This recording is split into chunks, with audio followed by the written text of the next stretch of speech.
Hello guys, मेरा नाम है श्वेता और आप मेरे चैनल में जुड़े हुए हैं जिसका नाम है लर्निंग विद श्वेता। आज हम बच्चों सीखने वाले हैं टेंस। टेंस क्या होता है? बहुत से बच्चे परेशान रहते हैं कि मैम मैं इतनी बार पढ़ता हूँ, मुझे टेंस समझ में नहीं आता है। तो मैंने कहा आज का टॉपिक हम टेंस चुनेंगे।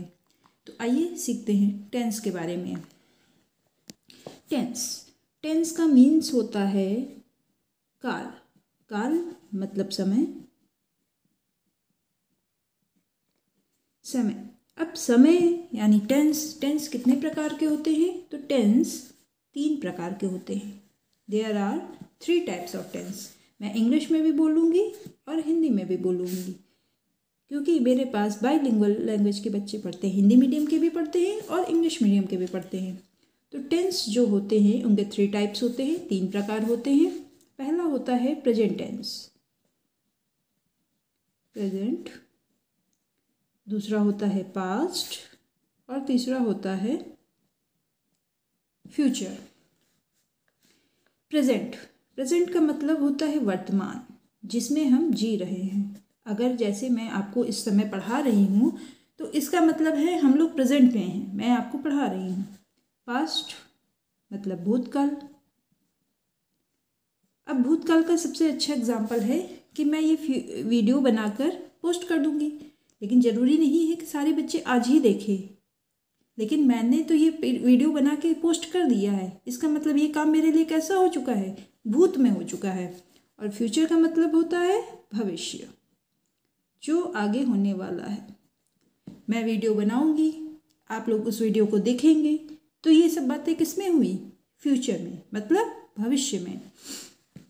अब इनके प्रकार होते हैं, मतलब इनके टाइप्स होते हैं। तो present tense, PRESENT, present tense के टाइप्स पढ़ेंगे। प्रेजेंट टेंस के 4 टाइप्स होते हैं। कितने टाइप्स होते हैं? 4 टाइप्स होते हैं। पहला प्रेजेंट इंडेफिनिट,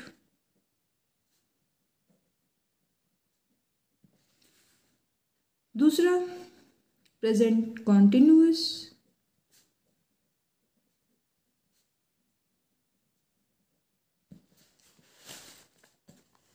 तीसरा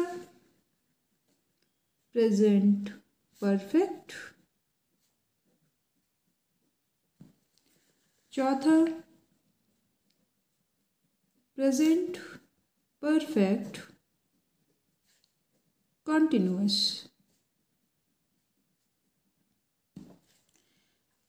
अब एक एक टेंस को हम डिटेल में पढ़ेंगे।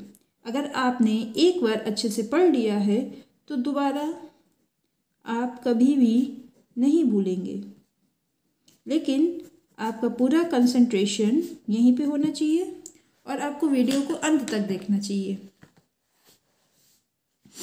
प्रेजेंट इंडेफिनिट पहचान। सबसे पहले प्रेजेंट इंडेफिनिट में आती है पहचान।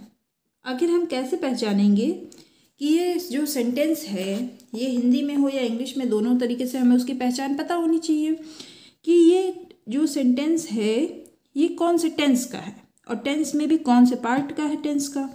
तो प्रेजेंट इंडेफिनिट की पहचान ये है कि इसके वाक्यों के अंत में ता है, ती है, ते हैं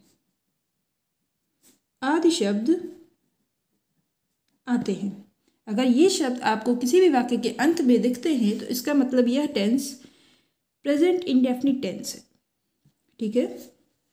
अब हम इसकी हेल्पिंग वर्ब के बारे में बात करेंगे।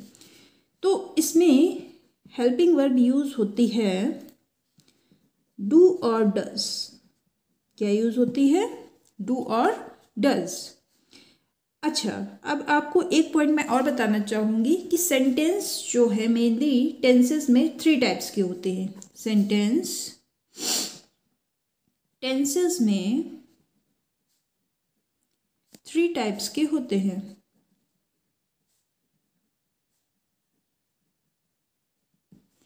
पहला अफर्मेटिव, दूसरा नेगेटिव, तीसरा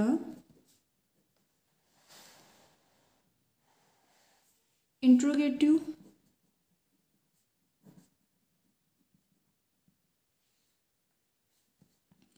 और चौथा इंट्रोगेटिव नेगेटिव।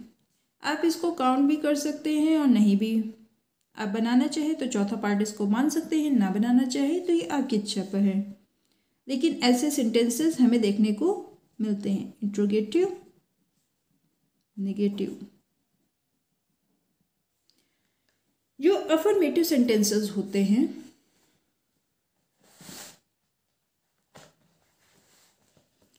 हमारे जो अफर्मेटिव सेंटेंसेस होते हैं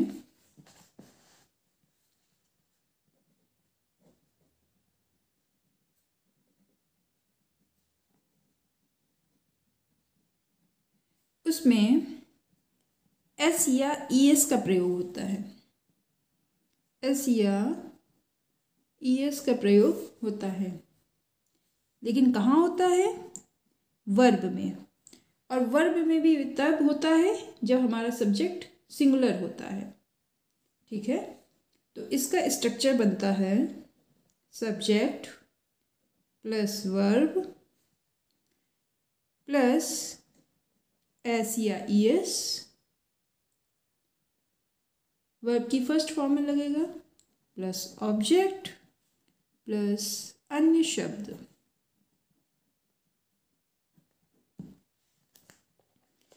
नेक्स्ट इसमें आता है निगेटिव और इंट्रोगेटिव।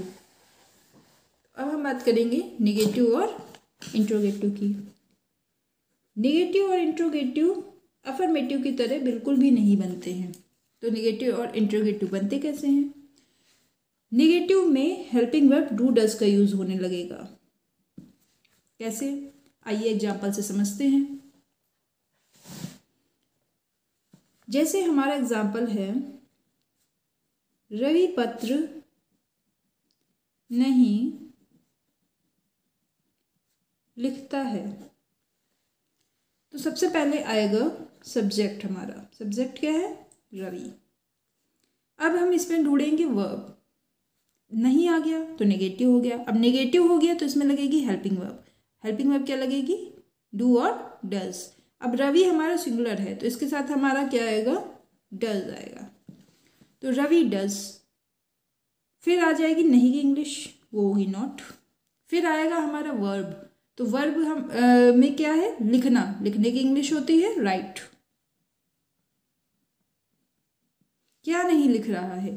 तो पत्र नहीं लिख रहा है, राइट द लेटर।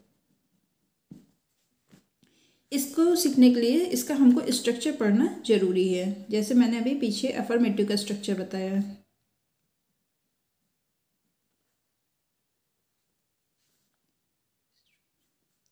इसके स्ट्रक्चर के लिए सबसे पहले subject plus do oblique does, do या डज में से कुछ लगेगा, plus not plus verb first form.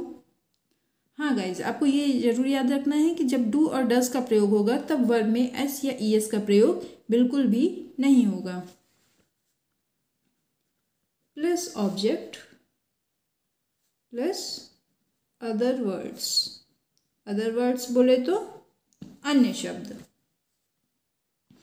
अब इसी के तरीके से हमारा नेक्स्ट आता है interrogative. Interrogative sentence. Interrogative sentences दो टाइप्स के होते हैं। इनमें भी डू डज का यूज होता है।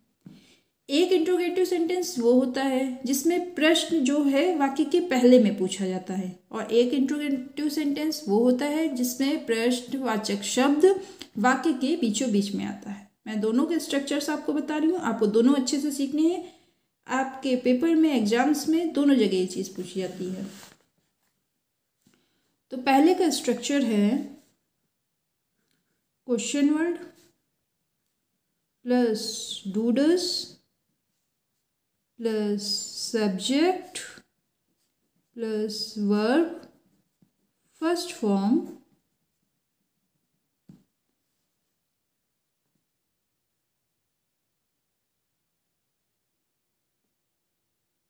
Plus object plus other words. चलिए अब हमने जो पहला टाइप समझा है इसका हम लोग एक एग्जाम्पल देख लेते हैं।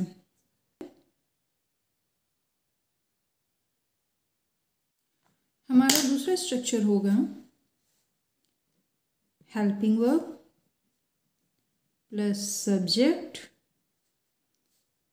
Plus verb plus object plus other words and then question mark. अब हम जब इसे एग्जाम्पल से समझेंगे तो ये हमें ज़्यादा समझ में आएगा। जैसे हमने एक एग्जाम्पल ले लिया, क्या वह मुझे प्यार नहीं करती है।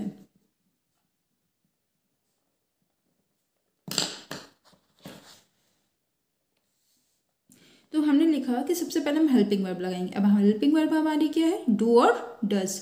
तो यहाँ पे हमारा सब्जेक्ट है ही क्या है, सिंगुलर है, तो हमारी हेल्पिंग वर्ब आएगी डज। क्या आएगी हमारी हेल्पिंग वर्ब, डज। फिर हमने कहा सब्जेक्ट क्या है, वाह, और करती है मतलब क्या है, गर्ल है, लड़की है, तो इसके अकॉर्डिंग क्या आएगा, शी। लड़का होता तो क्या आता उसके लिए, ही। फिर इंग्लिश आएगी नॉट की प्लस नॉट। सब्जेक्ट के बाद नॉट आएगा अगर आपके सेंटेंस में है, अगर नॉट नहीं है तो फिर इसके बाद वर्ब आ जाएगी। फिर वर्ब क्या है, प्यार करना। प्यार करने की इंग्लिश क्या होती है, डज शी नॉट लव मुझे की क्या होती है, me. Does she not love me.